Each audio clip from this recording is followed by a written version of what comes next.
Subject fluid mechanics and machine, subject code MA 202। तरल यांत्रिकी एवं मशीन में इंट्रोडक्शन पार्ट 3। इससे पहले पार्ट 1 और 2 में हमने फ्लूइड मैकेनिक्स के बारे में जाना था और फ्लूइड की प्रॉपर्टीज़ में डेंसिटी, स्पेसिफिक वॉल्यूम और स्पेसिफिक ग्रेविटी के बारे में समझा था। हम अब इस प्रेजेंटेशन में नेक्स्ट फ्लूइड प्रॉपर्टीज़, द्रव का नया गुणधर्म लेते हैं विस्कोसिटी, क्षारीयता। इसमें हम न्यूटन्स लॉ ऑफ विस्कोसिटी क्या है और डायनामिक और काइनेमेटिक विस्कोसिटी क्या है ये समझने की कोशिश करते हैं। अगर हम विस्कोसिटी की बात करें, क्षारीयता की,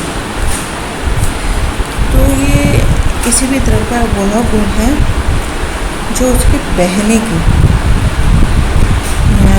की या फिसलने का प्रतिरोध करता हो, अर्थात उसका अपरूपण, शियरिंग का विरोध करता हो। सरल भाषा में चिपकना अर्थात फिसलने में विरोध करना। अंग्रेजी में विस्कोसिटी बोलते हैं, हिंदी में क्षारीयता। इसे और समझे तो ये तरल का वह गुण है जिसके कारण वह किसी बाहरी प्रतिबल, स्ट्रेस या अपरूपक प्रतिबल, शियर स्ट्रेस के कारण अपने को डिफॉर्म, विकृत होने से विरोध करता है। अगर सीधे सामान्य शब्दों में देखें तो यह तरल के गाढ़ेपन या उसके बहने का रेजिस्टेंस, प्रतिरोध करने की, रेजिस्टेंस की कैपेसिटी है या प्रतिरोध करने की क्षमता है। उदाहरण के लिए इसे समझते हैं, अगर पानी लें, पानी पतला है, अगर पानी का कंपैरिजन हम वनस्पति तेल से करते हैं तो पानी पतला होता है, उसकी क्षारीयता वनस्पति तेल से की अपेक्षा कम होती है। जो इसी तरह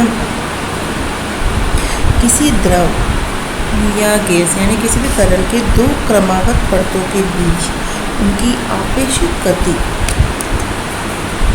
ये दो परतें हैं जैसे किसी की तरल की दो परतें हैं, एक अगर इसके रेफरेंस बॉटम से भी इसकी हाइट देखिए तो एक तो है वाई डिस्टेंस पे और एक y + dy पे। तो किसी भी द्रव या गैस की दो क्रमागत परतों के बीच उनकी आपेक्षिक गति का जो विरोध करने वाले घर्षण बल को हम श्यान बल कहते हैं। ये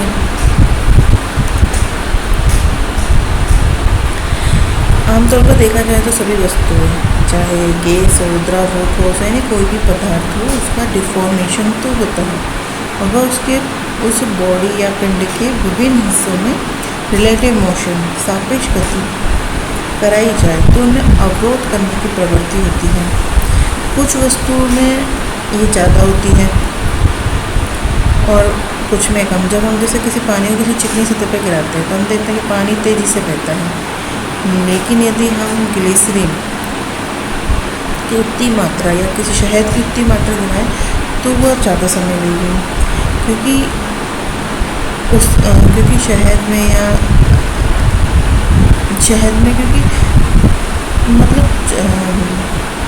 फैलने में इसकी क्षारीयता अधिक होती है, यानी इस किस्म की वस्तुएं फैलने में ज़्यादा समय लगती हैं, या साधारण भाषा में चिपचिपी या श्यान या विस्कस कहते हैं। पानी जैसी वस्तुओं को तरल अथवा गतिशील की संज्ञा दी जाती है, जैसे शहद पानी से ज़्यादा श्यान है। अगर सिंपल शब्दों में समझें तो क्षारीयता फ्लूइड का वह प्रॉपर्टीज़ है, विस्कोसिटी फ्लूइड की वह प्रॉपर्टीज़ है जिसके कारण उन फोर्सेस का विरोध करते हैं जो उसके स्वरूप को बदलना चाहते हैं। हम क्षारीयता को किसी भी द्रव, गैस के इंटरनल फ्रिक्शन, आंतरिक घर्षण बल के रूप में देख सकते हैं। ये द्रव तथा गैस दोनों में पाया जाता है। अब द्रव कंपेरिजन टू गैस ज़्यादा क्षारीय होते हैं क्योंकि वो गैसों की तुलना में ज़्यादा बहने का विरोध करते हैं। क्षारीयता के कारण ही द्रव की एक लेयर, लिक्विड की एक लेयर दूसरी लेयर के ऊपर बहती है। अब हम देखते हैं Newton's law of viscosity. Newton's law of viscosity क्या है? ठीक, इसी जब हम किसी फ्लूइड की बात करते हैं तो उसके एक निश्चित कोणीय विरूपण के लिए अपरूपण प्रतिबल तरल की श्यानता के समानुपाती होता है। टो is proportional to du upon dy. Tau is proportional to du upon dy.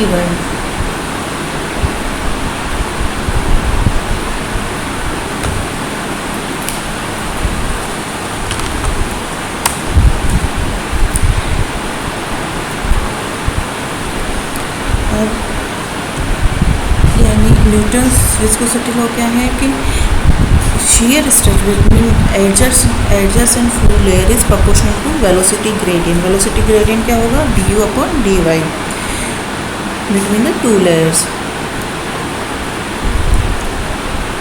Tau is proportional to du upon dy. Mu हमारा क्या है? डायनामिक विस्कोसिटी भी बोलते हैं उसे। mu है हमारा श्यानता गुणांक, ये एक कांस्टेंट नियतांक है जिसे श्यानता गुणांक कोएफिशिएंट ऑफ विस्कोसिटी कहते हैं। गाढ़े तरल की श्यानता पतले तरल की अपेक्षा अधिक होती है। उदाहरण की जैसे कि हम ये देखते हैं, ये हमारे एक टेस्ट परख नली है, इसमें शहद और पानी भरा हुआ है। t = 0 सेकेंड पर हमने दोनों के ऊपर एक छर्रा रख दिया है। तो t = 10 सेकेंड पर हम देखते हैं कि शहद में इसने आधी डिस्टेंस तय की है लगभग, और पानी में ये बॉटम में जब पहुँच गए हैं। लेकिन पानी में जब तक बॉटम में पहुँचता है, शहद में ये कंप्लीट डिस्टेंस तय नहीं कर पाता है, यानी कि शहद पानी के अपेक्षा अधिक श्यान है। और केरोसिन की बात करें तो वह पानी से कम श्यान है। अब अगर हम श्यानता गुणांक की बात करें, म्यू है हमारा तरल के एकांक वेग प्रवणता, यानी du upon dy अपनी हमारी है वेलोसिटी ग्रेडियंट। अगर इसकी वैल्यू 1 है तो टो = 2 म्यू हो जाएगा। तो तरल के एकांक वेग प्रवणता द्वारा उत्पन्न अपरूपण प्रतिबल को श्यानता गुणांक कहते हैं। इसे हम किससे दर्शाते हैं? म्यू। तो इस श्यानता गुणांक को ही परम श्यानता या एब्सोल्यूट विस्कोसिटी कहते हैं। और श्यानता जो हमारी होती है वो हमारी कहलाती है काइनेमेटिक विस्कोसिटी। श्यानता का मात्रक हमारा हुआ न्यूटन सेकेंड पर मीटर स्क्वायर। अगर हम काइनेमेटिक विस्कोसिटी की बात करें या गतिज श्यानता की, तो जब द्रव बहता है तब उसकी स्थिति, तब उसकी श्यानता का जब विचार किया जाता है जबकि द्रव फ्लो हो रहा है। स्थिर द्रव में श्यानता का महत्व नहीं है, इसलिए हम गतिज श्यानता लेते हैं। काइनेमेटिक विस्कोसिटी ये होती है म्यू अपन रो, निरपेक्ष श्यानता म्यू, और द्रव्यमान घनत्व रो का अनुपात म्यू कहलाती है। इसकी यूनिट क्या होगी?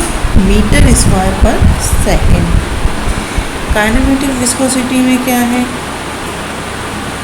तो जब कोई जैसे द्रव है वो पाइप में बह रहा है, तो श्यानता के कारण जो द्रव उसकी पाइप की सरफेस, इनर सरफेस से लगा हुआ, उस पादों का वेग लगभग 0 होता है। और जितनी जितनी डिस्टेंस बढ़ती जाएगी वहाँ वेग प्रवाह उतना बढ़ता जाएगा। एकदम सेंटर में सबसे अधिक वेलोसिटी होगी। श्यानता के कारण क्या होता है कि जब द्रव लेयर्स में प्रवाहित परतों में एक दूसरे पर फिसलता है तो उसमें गतिज ऊर्जा की हानि होती है। उस हानि को हम कहते हैं घर्षण हानि। तो ये हमारी श्यानता हुई।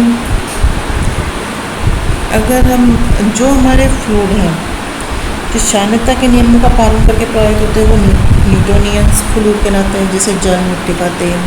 और जो पालन नहीं करते वो अनन्यूटोनियस तरल कहलाते हैं, जैसे मिट्टी, ग्रेफाइट, पॉलीमर, कार्बोन। ये हमारी हो गई श्यानता टाइप।